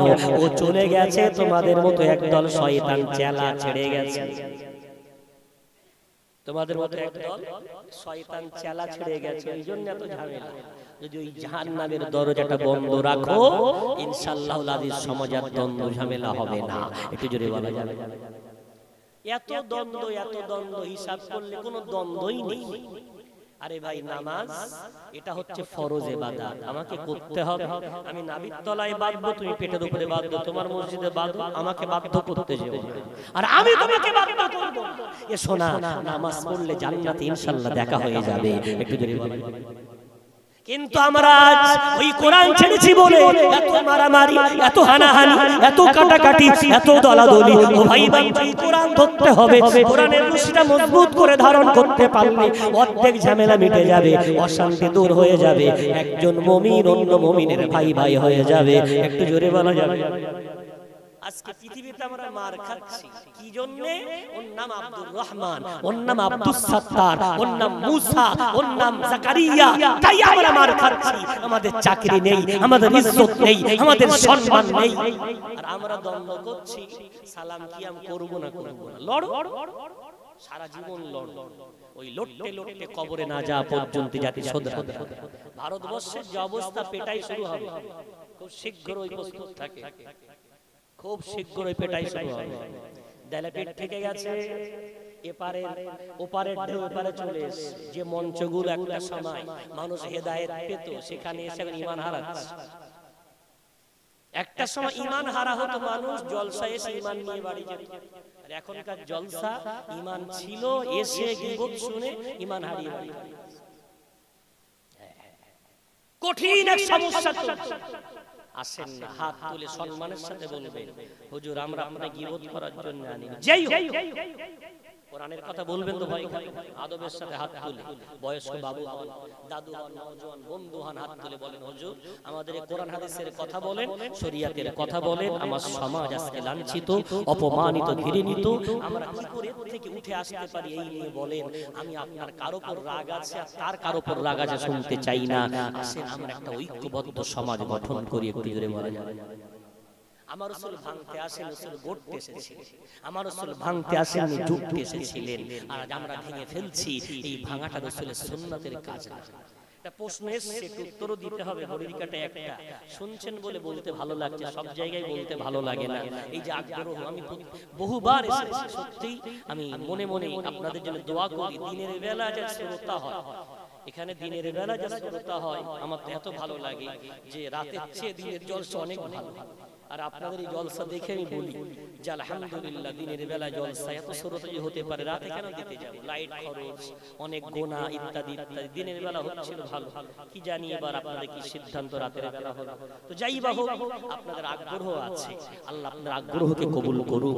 যুবক ভাইদের মধ্যে চেতনা আছে, আসেন ছোট্ট একটা মসজিদ আজকে সুন্দর চকচকে ঝকঝকে হয়েছে। আল হেরা হিফজুল কোরআন মাদ্রাসা বানিয়েছেন। মাদ্রাসার প্রথম মনে হয় সিমেন্ট বালি আমাদের হাত দিয়ে আলহামদুলিল্লাহ আল্লাহ কালেকশন করিয়েছিলেন। আজকে সেখানে মাদ্রাসার বাচ্চা গত বছর দুটো পাগড়ি পেয়েছে, এবছর একজন পেল, খুব ভালো লাগছে। আলহামদুলিল্লাহ, আপনারা সেই আমানতটা নষ্ট হতে দেননি, গড়ে রেখেছেন। আমি আজকে আপনাকে ভিক্ষা চাইলাম, এই বাচ্চা শুধু একা কোরআন শিখবেন, আপনারাও শিখবেন। ওই কোরআনের প্রদীপের তলায় আপনারা অন্ধকার থাকবেন না, আপনারাও কোরআন হাতে নেবেন, কোরআন শিখবেন, কোরআন পড়বেন। কোরআনটা ধরতে পারলে দুনিয়ার কেউ চিনুক আর না চিনুক, আমার আল্লাহ আপনাকে চিনে নেবে, একটু জোরে বলা যায়। ভাই বাবজি, তো ঘড়ির কাটাও আমাকে সংবাদ দিচ্ছে না। এদিকে একটা প্রশ্ন এসে বসে আছে, হুজুর বাংলাদেশে কোরআনের পাখিদের জালেম সরকার জেলে বন্দী করেছে, এ বিষয়ে কিছু বলবেন, অনুরোধ রইল। বিষয়টা বলার একটা ভূমিকা রাখা, ভূমিকা হলো আমার আল্লাহ আমাকে কতটুকু ধরবেন, আমার যতটুকু পারগতা আমি সেটা না করলে আল্লাহ ধরবে, আর পারগতার বাইরে যেটা সেটা আমার আল্লাহ আমাকে ধরবে না। কোরআনের দলিল ৩ পারা ৮ পৃষ্ঠা সূরা বাকারা, লা ইউকাল্লিফুল্লাহু নাফসান ইল্লা উসআহা। আমার আল্লাহ অতটুকুই আমাকে প্রশ্ন করবে যতটুকু আমার পারগতা, পারগতার বাইরে আল্লাহ প্রশ্ন করবে না।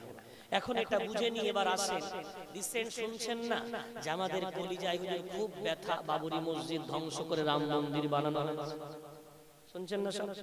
এখন আমাকে বলছে খুব কলিজায় ব্যথা হয়েছে। এবং ব্যথা দুই ধরনের হয়, এক শয়তান কিলালে আর এক ঈমানের যন্ত্রণা হয়। কয় কারণে যন্ত্রণা হয়? দুই কারণে, এক শয়তান কিল দিলে যন্ত্রণা হয়, আর একটা যন্ত্রণা ঈমানের যন্ত্রণা। কোনটা টেস্ট করব আপনারা? তো বলছে হুজুর পরে কটা প্রশ্ন। নম্বর ১, বাবরি মসজিদ ১৯৯২ সালে ৬ ডিসেম্বর ভাঙা হয়েছিল, ভাঙতে আপনি গিয়েছিলেন? লাভ মারে বলেছে আমি ভাঙতে যাব না, আমি যাইনি। তো আচ্ছা, আপনি জানেন আপনার আব্বা আপনার দাদারা কেন গিয়েছিল? একদম কেউ যায়। তো যাক, বাবরি মসজিদ আপনিও ভাঙেননি, আপনার খানদানের কেউ ভাঙেনি, তাহলে বাবরি মসজিদ আপনি ভাঙেননি মানে আল্লাহ কিয়ামত আপনার ধরবে। খুব চিন্তা ভাবনা করে বলছে হুজুর না, আমাকে কিয়ামত ধরবে না। এবার বলে ওই মন্দির ২৪ কি বলে ২০২৪-২২ জানুয়ারি উদ্বোধন হলো, মন্দির ইটির দান করেছিলেন? বলছে না, একদম উদ্বোধনে গিয়েছিলেন, আমাকে দাওয়াতি করি। তো যাক, দাওয়াতি করেনি, এই তো দেননি, তাহলে মন্দির বানানোর জন্য আল্লাহ ধরবে না। আমাকে এবার আসে, ওটাই ধরবে না, যেখানটাই ধরবে সেখানটা ঠিক আছে। কোনটা? আপনার গ্রামে জামে মসজিদ আছে? বলে হ্যাঁ হুজুর আছে। ওই জামে মসজিদের আযান কি আপনি শুনতে পান? যুবকটা বলছে হ্যাঁ হুজুর শুনতে পাই। হাইয়া আলাস সালার ডাক আমার কানে আসে, হাইয়া আলাল ফালার ডাক আমার কানে আসে। ও ভাই একটু বলেন না, আসসালাতু খায়রুম মিনান নাওম এটাও কি শুনতে পান? বলে হুজুর মাঝে মাঝে পেশাব করতে উঠলে শুনতে পাই। কি বলছে? মাঝে মাঝে পেশাব করতে উঠলে শুনতে পাই। তাই বলছি যাক, তো ওই সময় পেশাব করতে ওঠেন আর অন্য সময় উঠতে পারেন না? বলতে হুজুর এটা প্রশ্ন আমার ছিল। কি প্রশ্ন? বলে হুজুর সব ডিজিটাল হয়ে যাচ্ছে, আর ইসলামটা সেই পুরাতন 1500 বছর আগের ইসলাম, আর এই ওল্ড ইসলাম আর চলে। একটু একটা পরিবর্তন আপনারা একটু করে দেন না, আপনারা পারবেন। কি পরিবর্তন? বলি ভোরবেলা যে বলে as-সালাতু খায়রুম মিনান নাওম, ওইটা একটু পাল্টে বলতে বলবেন আন-নাওমু খায়রুম মিনাস সালাত। এতদিন মুয়াজ্জিন না বলতো ঘুম অপেক্ষা নামাজ উত্তম, এবার বলতে বলবেন নামাজ অপেক্ষা ঘুম উত্তম। ওই সময় যত ঘুম চেপে আসে। আচ্ছা, প্রস্তাব তো খারাপ না, কেন এই চিন্তা ভাবনা মাথায় এলো? বলে হুজুর সাহাবারা তো সন্ধ্যাবেলা ঘুমিয়ে পড়তেন, আর আমরা এখন রাত 3টে 4টার সময় ঘুমাই। কেন? হুজুর সে মোবাইলে চার্জ যত সময় থাকে তত সময় চালাতে হয়। যা, তাহলে একটা ফতোয়া শুনে নেন। রাসূল কারীম বলেছেন এশার পরে 3 শ্রেণীর মানুষের রাত জাগা যায়। কয় শ্রেণী? 3 শ্রেণী। নম্বর 1, নতুন বিয়ে শাদী হয়েছে এমন স্বামী স্ত্রীর এশার নামাজের পরে রাত জাগা যায়। কত সুখ দুঃখের গল্প হবে, নতুন নতুন এক জায়গায় হয়েছে যায়। নাম্বার 2, কোন ছাত্র বা কোন আলেম দিন চর্চা করার জন্য পড়াশোনা করছে তার জন্য। নাম্বার 3, কোন রাষ্ট্র পরিচালক দেশ চালানোর জন্য, রাষ্ট্র পরিচালনা করার জন্য কোন শত্রুর কোন ষড়যন্ত্র রাতের গভীর অন্ধকারে গোপনে পরামর্শ করা দরকার, তাই সে রাত জাগছে জায়েজ। এই 3 শ্রেণী ছাড়া 4 নম্বর কারোর জন্য জায়েজ না। যেই বলেছি লাভের রুজু আমার দলিল পেয়ে গেছে। কি বলছে? হুজুর দলিল পেয়ে। কি দলিল? হুজুর তার রাষ্ট্র পরিচালনা করতেন, ফেসবুক পরিচালনা করতেন। কি বলছে? ফেসবুক পরিচালনা করি, হোয়াটসঅ্যাপ পরিচালনা করি, কত গ্রুপের সাথে আমার যোগাযোগ জানে। ওরে সর্বনাশ, যা বলছে ওই জন্য হুজুর আমরা সেই ফেসবুক পরিচালনা করতে করতে রাত 3টে 4টে পর্যন্ত হয়ে যায়, তো তারপর একটু ঘুমিয়ে পড়ি। আর ওই মুয়াজ্জিন বলে as-সালাতু খায়রুম মিনান নাওম, ঘুরিয়ে বলতে বলে আন-নাওমু খায়রুম মিনাস সালাহ, নামাজ অপেক্ষা ঘুম উত্তম। ও যুবক, বাবরি মসজিদ নিয়ে তোমার এত দরদ, বাবরি মসজিদ নিয়ে তোমার কলিজা এত ব্যথা, আমি জানি না তোমার গ্রামের ওই বাবরি মসজিদ যদি হাইয়া আলাস সালাহ ডাক দেওয়ার পরে তুমি সেখানে না আসতে পারো, as-সালাতু খায়রুম মিনান নাওম ডাক শোনার পরে সেখানে না আসতে পারো, ওই বাবরি মসজিদের জন্য কিয়ামতের দিন তোমাকে ধরা হবে না। তবে এই গ্রামের মসজিদের ডাকে যদি তুমি সাড়া না দাও, কিয়ামতের দিন আল্লাহ তোমাকে ধরবে। কেন? এটা তোমার পারগতার মধ্যে, ওটা তোমার পারগতার বাইরে। তাই যেটা পারো সেটা করো, যেটা পারো না আল্লাহর উপরে ন্যস্ত করো। একটু জোরে বলা যাবে? মন্দির গড়েছে তাই তোমার কষ্ট হয়। ও যুবক, ও নওজোয়ান বন্ধু, ও মুসলমান ভাই বাবাজি, আমরা আপনার ঘরে মন্দির বানাইনি তো। আপনি বলছেন হুজুর মন্দির কি করে আমার ঘরে বানাবো? আমি বলছি দেখিয়ে দিচ্ছি, আসেন না। মন্দিরে শিরক হবে, আল্লাহর নাফরমানি হবে। রামলালার সেখানে মূর্তি বসানো হয়েছে, তার জীবন দান করা হয়েছে শুনেছেন। এখন রামলালা যদি জীবন দান করলে আপনার এত কষ্ট হয়, আপনার ঘরের মধ্যে মন্দির, অর্থাৎ আপনার ঘরের নারীরা এখন মহিলা সমিতির মন্দির গড়েছে, মহিলা সমিতির মন্দির আপনার ঘরে নির্মাণ হয়েছে, লটারির মন্দির আপনার ঘরে নির্মাণ হয়েছে, বেপরদার মন্দির আপনার ঘরে নির্মাণ হয়েছে, জুয়ার মন্দির আপনার ঘরে নির্মাণ হয়েছে, লোনের মন্দির আপনার ঘরে নির্মাণ হয়েছে। ওই মন্দির নরেন্দ্র মোদী বানিয়েছে, যোগী আদিত্যনাথ বানিয়েছে, ও কৈফিয়ত আল্লাহ তাদের কাছ থেকে নেবে। কিন্তু আপনার ঘরের মন্দিরের কৈফিয়ত আমার আল্লাহ ওদের কাছ থেকে নয়, আপনার কাছ থেকে নেবে। এই মন্দিরটা আগে কে ভাববে? বলছে হুজুর তাই তো কোনোদিন ভাবিনি। হ্যাঁ, ওই মন্দির নিয়ে প্রশ্ন হবে না, এই মন্দির নিয়ে প্রশ্ন হবে। আসেন না, পারগতার বাইরে না যাই। এই ভাবছি বাংলাদেশের কথা এলো বলে বললাম, কোরআনের পাখিদের জেলে বন্দী করেছে। কবে করিনি?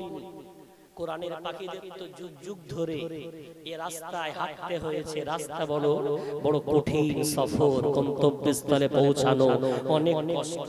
বারবার এসেছে, নমরুদ এসেছে, ফেরাউন এসেছে, সাদ্দাত এসেছে, যুগে যুগে বড় শক্তিশালী এসেছে।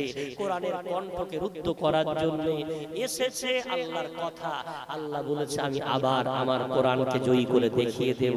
এখন মার খাওয়ার পালা পেলাম না করে চলেছি, তাই মার খাচ্ছি, বাংলাদেশ এখন জেলে গেছে আর আমরা যাওয়ার জন্য প্রস্তুতি নিচ্ছি, অর্থাৎ আমাদের খুব শীঘ্রই পশ্চিমবঙ্গ ওই অবস্থায় যেতে যাচ্ছে যে জায়গায় বাংলাদেশ আছে, শুধু সময়ের অপেক্ষা। হয়তো সেদিন আমার কথা বারবার মনে পড়বে, যেদিন ওই সমস্যাটার সম্মুখীন আমরা হব। ওখানেও এই মঞ্চগুলোই দলাদলি না করে ওই ওলামাগুলো যদি ওই সময় এক হয়ে এক জায়গায় দাঁড়িয়ে কোরআনের জন্য সব এক হয়ে যেত, আজকে ওদের ওই দশা হতো না। আমার সমাজের আজকেই করুণ দশা। এই কোরআনের মঞ্চগুলো না ভেঙে আমরা এক একটা ইউনিট তৈরি করতাম, আমরা ওই জায়গায় যেতাম না। যদি এক হই, ও জায়গায় আমাদের যেতে হবে। কথা বুঝতে পারছেন? প্ল্যান করতে হবে, নিরাশ হওয়ার জায়গা নেই। ওদের ভুলের মাসুল দিচ্ছি, কম দলাদলি হয়নি, এ বাবা সে বাবা, এ হুজুর সে হুজুর, এ দ্বন্দ্ব সে দ্বন্দ্ব, মাসুল দিচ্ছি। আজ ওদের দেখে আমাদের শিক্ষা নেওয়া দরকার, আমরা যেন ওই মাসুলটা না দিতে হয়। আসেন আমরা এক হই, একটা ঐক্যবদ্ধ সমাজ গঠন করি। রাসূল কারীমের কোরআনের কথা এবং রাসূল কারীমের হাদিসের কথা, মধুর বাণীগুলো আমরা আঁকড়ে ধরে আবার একটা সুন্দর সমাজ গড়ি। ও যুবক, তোমাকে আল্লাহ শক্তি দিয়েছে, বুদ্ধি দিয়েছে, ফেসবুক হোয়াটসঅ্যাপ চালাচ্ছ হারাম কাজ বাদ দিয়ে, সেখানে ইসলাম প্রচার করো। আল্লাহ আমাকে বলতে দিয়েছে আমি বলার দ্বারা ইসলাম প্রচার করি। ও দাদু বাবু আমার, তুমি চায়ের দোকানে বসে গিবত গিল্লা না করে, একে অপরের ভুল না ধরে, সেখানেও তুমি একটি সংগঠনমূলক আদর্শবান ব্যক্তি হয়ে কিছু আদর্শ কথা সেখানে প্রসার করো। এসো না সবাই মিলে একটা দায়িত্ব নিয়ে আবার নতুন করে একটা আদর্শ সমাজ গড়ার স্বপ্ন দেখি। হয়তো ডাব গাছ বসালে ডাব ভাগ্যে জোটে না, তবে ইনশাআল্লাহ আগামী প্রজন্ম মার খাবে না, তার আগে বেঁচে যাবো ইনশাআল্লাহ। বিদায় নেই। সর্বোপরি আপনাদের কাছে ছোট্ট একটু অনুরোধ, এই কোরআনের কারখানার উন্নতি কল্প আজকের জলসা, ঘড়ির কাঁটায় একটা মিনিট 15-20 আপনাদের কাছে একটা ভিক্ষা চাইব। এর আগে এসেছি, বহুবার হাত পেতেছি, প্রাণ উজাড় করে দিয়েছেন। আজও আশা করছি শুধু জলসা তাবারুক, অনেক কিছু না। ইতিপূর্বে বন্ধুবর জাহাঙ্গীর আলম সাহেব মাওলানা মুফতি তিনি কালেকশন করেছেন। তাবারুকের জন্য এক বস্তা চাল দেবেন, এক বস্তা আলু দেবেন, ডাল দেবেন, কিছু গোশ তাবারুকের জন্য 2 কেজি করে 5 কেজি করে গোশত দেবেন। অনেক নওজোয়ান ভাই আমার, বন্ধু আমার, বাবা আমার আছেন। আমি আজকে ভেবেছিলাম আলোচনা করব যে আখিরাতে কি পাওয়া যায় এই বিষয়ে, কিন্তু এই বাচ্চাটার পাগড়ি দেওয়ার অবস্থা দেখে আমার মনে হলো মাদ্রাসা কি দেয় সে বিষয়ে একটু কথা বলি। তো মাদ্রাসা দেয় জিবরাইল আমিনের বন্ধু, মাদ্রাসা দেয় আমার নবীর বন্ধু, মাদ্রাসা দেয় আল্লাহর বন্ধু। সেই মাদ্রাসার পাশে আপনি থাকলেন মানে জিবরাইলের বন্ধুর হওয়ার সহযোগিতা করলেন, আল্লাহর বন্ধু হতে সহযোগিতা করলেন, আমার নবী মুহাম্মদ সাল্লাল্লাহু আলাইহি ওয়াসাল্লামের বন্ধু হতে সহযোগিতা করলেন। রাসূল বলেছেন আল মারউ মা মান আহাব্বা, কিয়ামতের দিন প্রত্যেকটা মানুষ তার সাথে উঠবে যে যাকে ভালোবাসতো। একটু জোরে বলা যাবে না সুবহানাল্লাহ। মাদ্রাসাকে ভালোবেসে আপনি দেবেন, কিয়ামতের দিন মাদ্রাসার সাথে, হাফেজদের সাথে, কোরআনের সাথে আল্লাহ হাসর নাসর করবে। একটু আসেন, কে আছেন আল্লাহর বান্দারা, এক বস্তা চাওয়াল দেবেন, 25 কেজির চালের বস্তা। একটু হাত তুলে আল্লাহর কোন বান্দা, কোন নওজোয়ান বন্ধু, কোন ভাই, কোন আম্মা জান, এই তোমার এক ভাই হাত তুলছে, নাম বলেন। আপনি দাওয়াত সাহেব সবার নাম মুখস্থ হয়ে গেছে, কমিটি কে ওয়াসে মঈনুল ইসলাম আমার এক নওজোয়ান বন্ধু হাত তুলে বলেছেন এক বস্তা চাওয়াল দেবেন ইনশাআল্লাহ, 25 কেজির বস্তা। একটু জোরে হবে না নারায়ে তাকবীর? ঘুমিয়ে পড়লেন নাকি? জোরে বলেন একটু নারায়ে তাকবীর। আকাশ বাতাস মুখরিত করে বলেন না নারায়ে তাকবীর। রব্বুল আলামিন মঈনুল ইসলাম, মুঈন মানে